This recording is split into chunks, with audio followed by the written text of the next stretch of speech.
Hello, my name is David Cheney and welcome to my social media discovery presentation.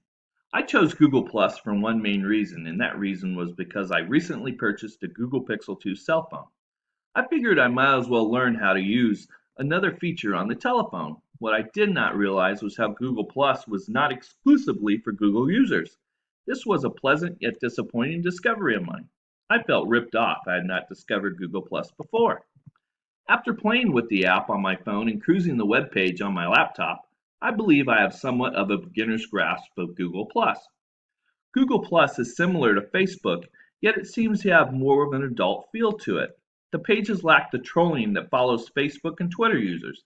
I'm sure there are trollers on Google Plus, but I did not find any rude comments or snide remarks commonly found on the other social media sites. Google Plus is targeting people that want to share ideas with like-minded individuals, but without the social drama of other social media sites.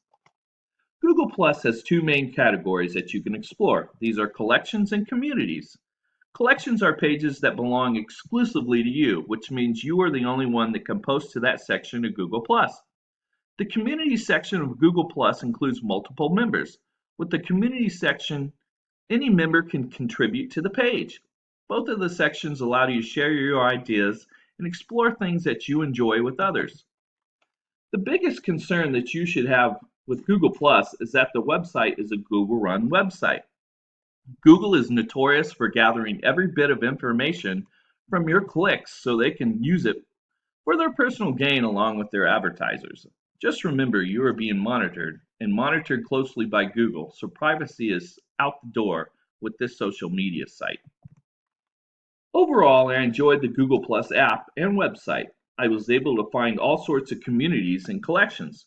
The pages I found included self-promoting pages, personal likes, dislikes, and even places to connect with employees for businesses.